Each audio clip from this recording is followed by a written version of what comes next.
6 years ago, in February 2016, the refugee movement, backed by the union movement, went into battle to save a baby. Baby Asha was being treated in Brisbane's Lady Cilento hospital, but she faced deportation back to Nauru, where she and her family were being held in offshore detention for the crime of seeking asylum in Australia. Staff at the hospital said they would not discharge Baby Asha until, quote, a suitable home environment is identified for the baby. Hundreds of refugee supporters backed by the Queensland Council of Unions organised a solidarity vigil and a blockade to prevent Baby Asha from being removed from the hospital. The government backed down and released Baby Asha into what they call community detention here in Australia, where as far as we know she still remains. Today, Baby Asha is presumably a primary school student, safe and growing up in relatively normal circumstances. But the fight for so many other refugees continues. The victory over Baby Asha points to how the fight for freedom can be won. Today is the latest in our new segment of The Sound of Solidarity, entitled I Was There, where activists who have taken part in key struggles tell their story. I'm talking to Solidarity member Mark Gillespie, a long-term activist with the Refugee Action Collective in Meanjin, or Brisbane, and Mark was heavily involved in the Baby Asha campaign. You're listening to The Sound of Solidarity, brought to you by Solidarity.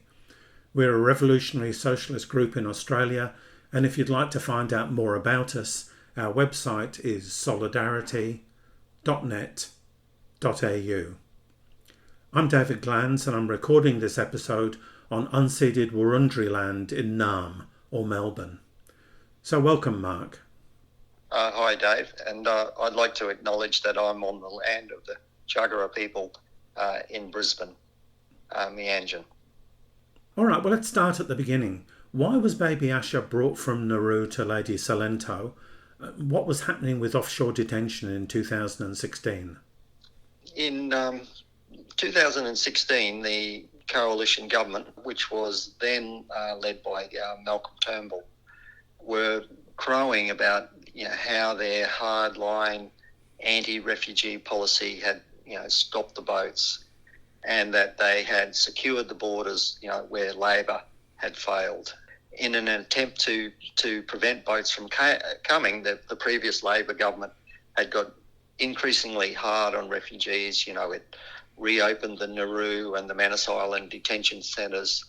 It implemented the policy that they called the PNG solution, which was that any refugees that came to Australia after July 19, 2013, that they'd never ever be settled in Australia. And this was all designed to try and deter refugees coming. But Labor's hardline policies essentially failed, and the boats kept coming. The coalition was later, in 2013, elected to power, and they took over these very harsh policies that Labor had introduced, but they added another layer to it, and that was that they started to tow back boats to Indonesia, and they also supplied the very oppressive regime, Rajapaksa regime in Sri Lanka, with Navy patrol boats to prevent Tamil asylum seekers from leaving Sri Lanka and coming to Australia. So, with the combination of those sort of two policies, towing boats back to Indonesia and supplying the Sri Lankan government with patrol boats, meant that a lot of the boats, failed to arrive in Australia. So, the coalition were crowing about their success. But there was a hidden humanitarian cost to this success. There were something like over 1,000 refugees still on Manus Island, and there was over another 1,000 on Nauru, and they were languishing in these detention hellholes there. Now, the people that were detained on Nauru were a combination of single people, single men, single women, and also unaccompanied minors. And there was also a lot of families on Nauru. There was something like 200 children detained on Nauru. Now, Nauru, if you have a look at at it on the atlas, it's about 50 kilometres from the equator. So it was stinking hot. And the refugees at the time were housed in these tents, that didn't have windows. There was mould all over the tent because of the heat and the moisture. The medical facilities on Nauru were really poor. The water supply was really poor. Other services were really poor. But, even worse than the physical conditions that people had to live in, there was just the hopelessness that people, that the refugees, the asylum seekers faced. Even if they were found to be refugees, they were told that they would never, ever be settled in Australia, that they would have to go and find another refugee settling country to take them, which was essentially an impossible task. And because of these sorts of conditions, there's just this epidemic of depression, self-harm, suicide attempts, and much more. So that was the conditions that Baby Asha and her family were living in at the time. They lived like others. They lived in a windowless tent. The only thing that separated from other families in under this big marquee was canvas walls. Now, because of the difficulties that Asha's mum had with breastfeeding, the baby needed to be fed formula, and for that reason, the family were allowed to have an electric jug in their tent. It was to heat the formula. Now, the baby was just about 1 year old and was just learning to walk.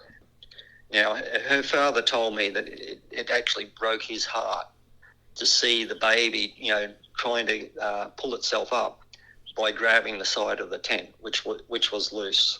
You had this electric jug, boiling water in the tent, and a baby trying to learn to walk. It was just like an accident waiting to happen, and that's what happened. Baby Asha actually pulled some boiling water onto her, and she suffered accidental burns, and she was taken from Nauru to the Lady Cilento Children's Hospital in Brisbane, where she was treated. But after she was treated and she was clinically cleared to be released, the hospital staff, the doctors and the nurses, refused to discharge her. And the reason they gave is that they wanted the child to be discharged into a safe environment. So that's what happened in 2016. So tell us how the campaign took off. Did refugee activists lobby the doctors, or had the doctors and other medical staff already decided to take a stand? Okay, well, I'm not exactly sure, what communications people had with the doctors and the staff, whether the activists were approaching them or whether they acted on their own initiative. But I think it's important to understand that the action didn't just sort of drop from the sky. For quite a period, activists had been trying to highlight the human cost of the offshore detention centres. Now, a lot of this highlighting of problems was centred on the mistreatment of children, but it wasn't just about children. It was about how they were also mistreating adults. As far back as November 2013, there was another baby Farouz. She was born in the Brisbane Mater Hospital. Her born prematurely, and her mother had been medevaced off the island earlier. And she was the very first baby born to refugees whose parents were still detained on Nauru. Now, when that baby came, the activists and the lawyers, publicised the plight of this family and campaigned really hard to prevent that baby from being sent back to Nauru. That went into the courts, and we actually lost that case in the court, but nonetheless, we were successful in preventing the government from returning that family to Nauru. There were another, I think, a couple of hundred babies, who were later born to refugee families on Nauru, and they were in Australia, and they too campaigned to prevent them from being sent back to to Nauru had been successful. At the same time as you had the Baby Asha campaign kicking off in Brisbane, there already existed another campaign called the Let Them Stay, and that was referring to 267 refugees who had been brought to Australia from Nauru and Manus Island. That when they were brought, there was a High Court case around whether the detention centres were legal or not. We lost that case, so there was a campaign to prevent those 267 people from being sent back. And people might remember that was when the different churches around Australia were offering sanctuary to those refugees to prevent them from being sent back. Also, another important part of raising awareness about the situation on Nauru was also, the whistleblowers who worked there. You had teachers, you had nurses, social workers, doctors, and more. And after doing a stint on the island, they began to speak out about what they had seen, and this was in. We must remember too that speaking out was a problem, because at the time the government had what they called the Australian Border Force Act, which threatened people with severe penalties if they did speak out. But the activists, like the Refugee Action Collective, and in Brisbane, Sydney, and Melbourne, and other places, we organised public meetings for these whistleblowers. We put them on our platforms at rallies, and we pushed their stories into the media. Then I think it was in November 2014, there were 24 former staff members and current staff members at the Nauru Detention Centre. They released to the media an open letter alleging that there was sexual abuse that had taken place on Nauru, and that the detainees had been victims, and that it also included children, and they also alleged that there had been a government cover-up of this. Now, when this letter was released to the media, it really put the government on the back foot, and at the time the immigration minister was Scott Morrison, and he was forced to organise an inquiry. Another person who played an important role in raising awareness about the situation on Nauru was Dr. David Isaacs. He was a Sydney paediatrician who had spent time on Nauru, and he was just absolutely shocked by what he saw. And he played a role in pushing the story into the mainstream media. As well, he played an important role in rallying hospital staff to the cause. To give you some examples, in October 2015, this is a couple of months before the Baby Asha thing, thousands of healthcare workers around Australia used their lunch break to come outside of their hospitals at lunchtime, all holding these banners saying detention harms children. There were rallies like that in Sydney, Adelaide, Darwin, Brisbane, Newcastle, and there had been one a couple of weeks earlier, in Melbourne at the Melbourne Royal Children's Hospital. The idea of not releasing children back into detention had already been discussed amongst health professionals. When the staff at the Lady Cilento Hospital, took their action, their courageous action, it didn't just drop from the sky. There was already an existing campaign, and I think the fact that there was an existing campaign gave them more confidence, to take action. No, that makes perfect sense. Now, how long did the protest outside the hospital go on for? And tell us, what was it like to be there? Well, the vigil went 24 hours a day, and it lasted for 10 days. Now, during those 10 days, we had numerous protests at the hospital. At one stage, high school students came down and had a rally. Another time, there was university students came and had a rally. Mums for Refugees organised a rally and a children's entertainer to come down one lunchtime, and a lot of mums and toddlers were there. Different faith groups organised a candlelight vigil at one stage, and importantly, the trade unions organised a big rally there. And the atmosphere was just electric. You stood on the side of the road with a sign, and the traffic going past. People were blasting their horns all the time. We had to ask people not to blast their horns because it was starting to upset people in the hospital. Thousands of people in those 10 days would have come down to the picket line. Some people came to spend an hour or two there, but some people came and they stayed overnight. One Friday night, the Rohingya community came down, set up a little stall and a tent, and they fed hundreds of people with their delicious curries.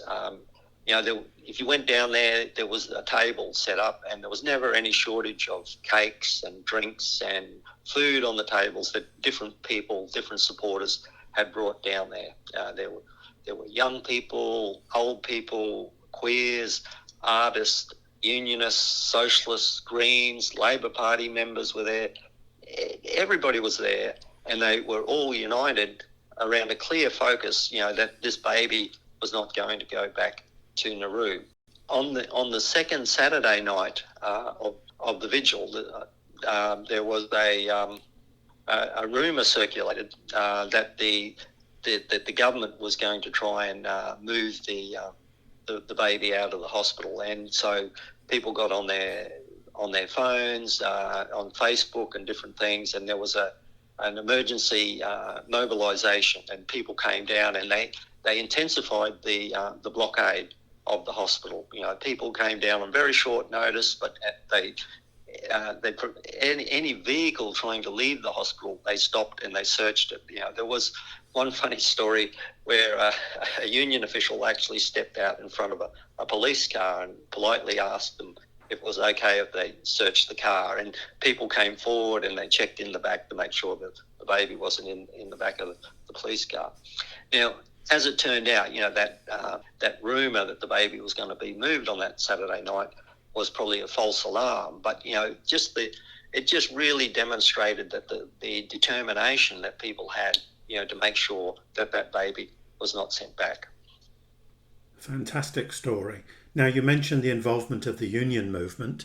Bob Carnegie, who was then the Queensland State Secretary of the Maritime Union, the MUA, told the protest outside the hospital, if you move on Baby Asha, you move on 15,000 Maritime Union members. Stirring stuff. So why was the involvement of the unions so important?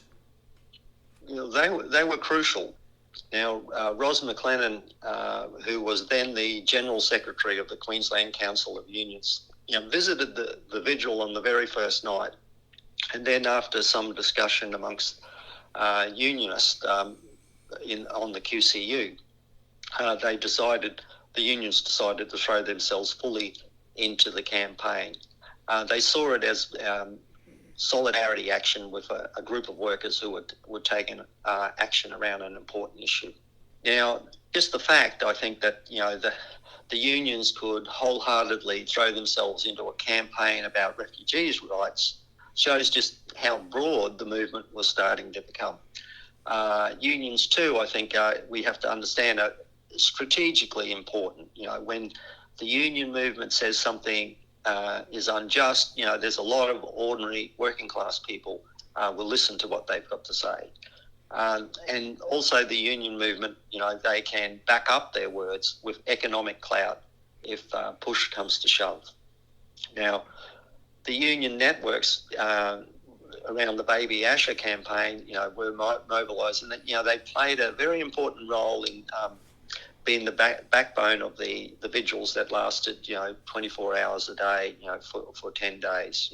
A lot of their activists came down to stand there and make sure that vigil stayed in place.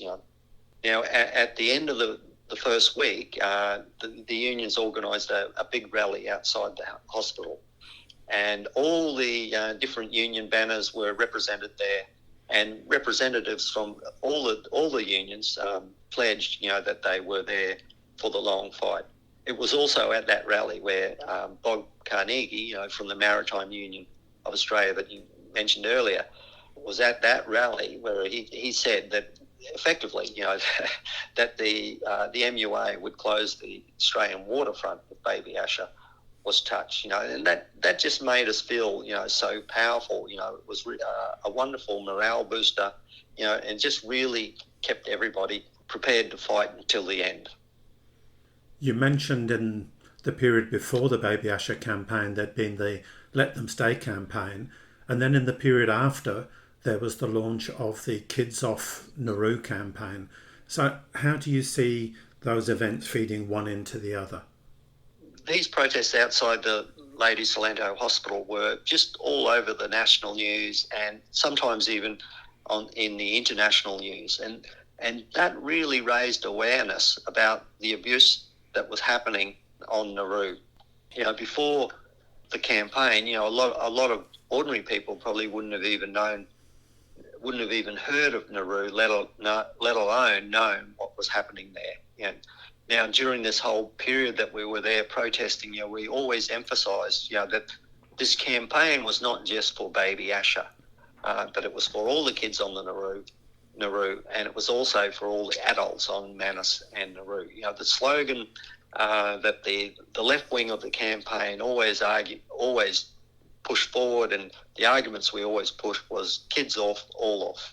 Now, I think the campaign for Baby Asha laid a lot of the groundwork, for particularly teachers and their unions and others, to later get behind what you mentioned, the Kids Off campaign.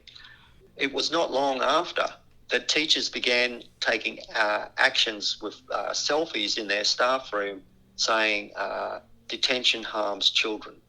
On Human Rights Day, for example, in 2016, there were just numerous schools around the country and that involved, hundreds of teachers across the country. They all together participated in a coordinated photo action of that type. Standing outside their school, being in the lunchroom, holding up signs saying, education, not detention, detention harms children, etc.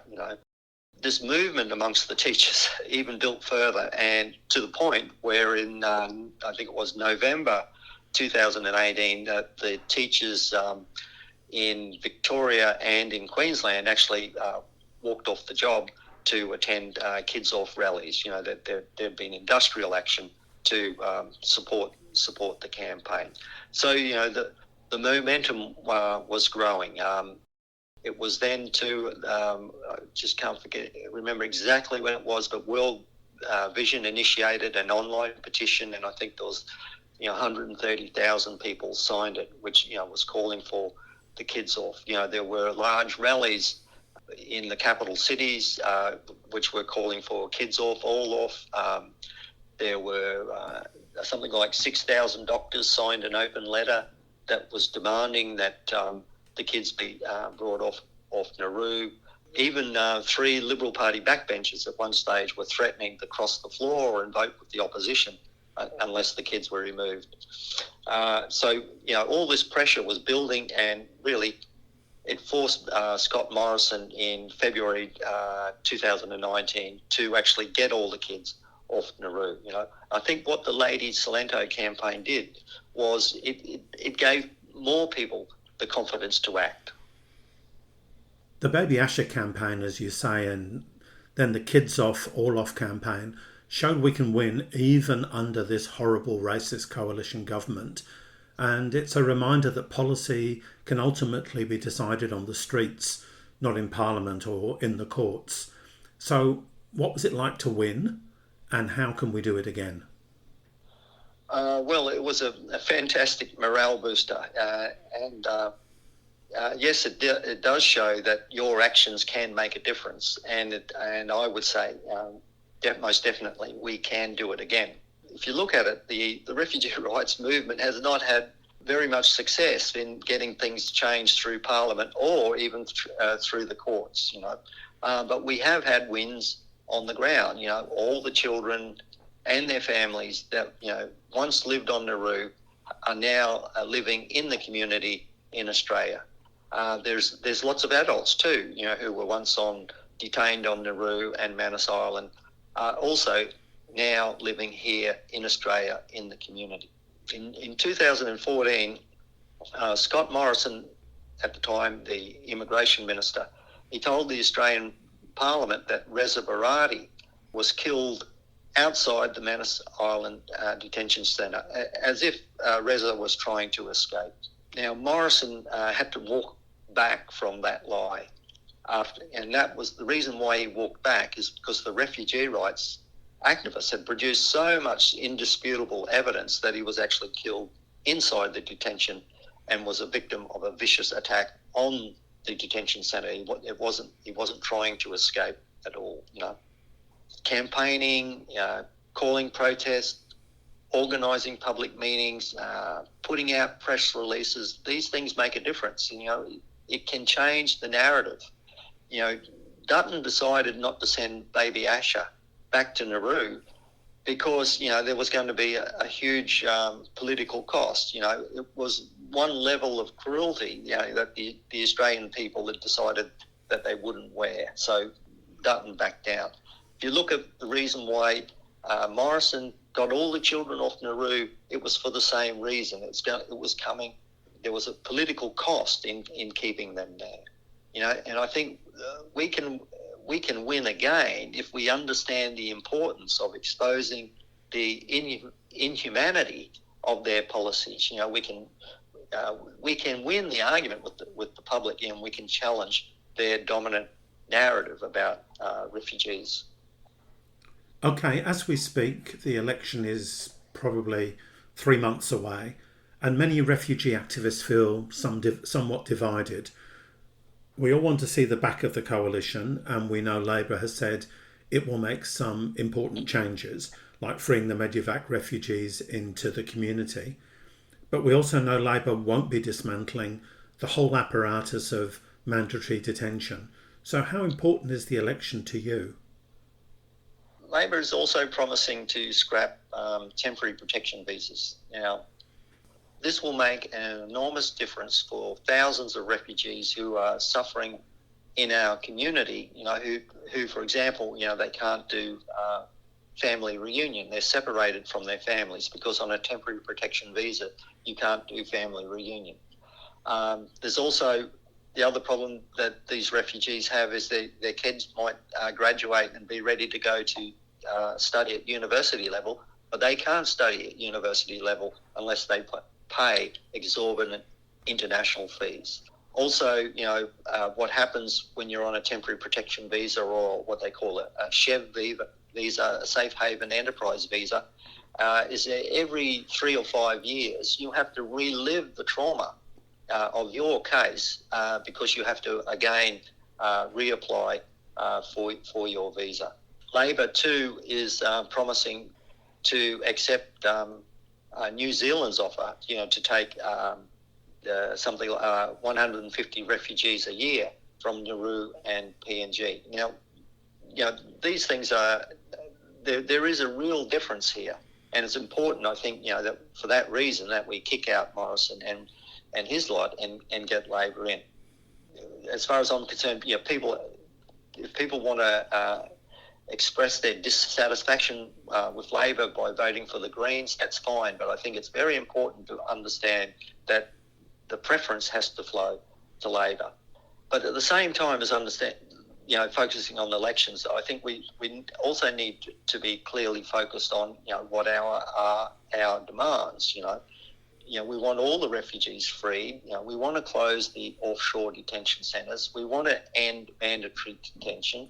And we want Australia to live up to its obligations under the different UN refugee conventions, and start welcoming refugees. So it's important to be clear that this is just not a campaign about getting Labor over the line. It's about winning those demands that I just mentioned. and hopefully Labor will win, and we'll take from Labor what they give us, but we have to continue fighting on until we win all our demands. So on that note, what do you see the refugee movement doing and demanding in the next few months? There's still quite a few sick refugees still being detained in the Park Hotel in Melbourne and other places. These people have been locked up, been in detention now, in PNG and in Australia for over 8 years. We need to continue reminding the people that they are there and that they are suffering. We also have, thousands of people suffering in our community who are living on temporary protection visas. Now, many of these people are from Afghanistan, and they can't bring their families to Australia, can't bring their families to safety because they're on temporary protection visas. Again, we need to highlight that inhumanity. And also, we can't forget about the people still left behind on PNG and in Nauru. And in my opinion, over the next period, that's what we need to be focusing on. Thanks so much, Mark. I'd encourage everybody who's listening to make sure they're following the refugee campaign on Facebook in their local city. So that's in Melbourne, Refugee Action Collective, in Brisbane, Refugee Action Collective, slightly confusingly in Sydney it's Refugee Action Coalition, and there are similar groups around the country, and in rural areas there's Rural Australians for Refugees, because there will be protests, there will be rallies right up to the election, taking the fight to the Liberals and putting pressure on Labor to actually make their promises stick and to ensure that we keep on fighting after the election to push Labor much further than they're prepared to go. So on that note, thank you for your time, Mark. Thanks, Dave. Thanks for asking me.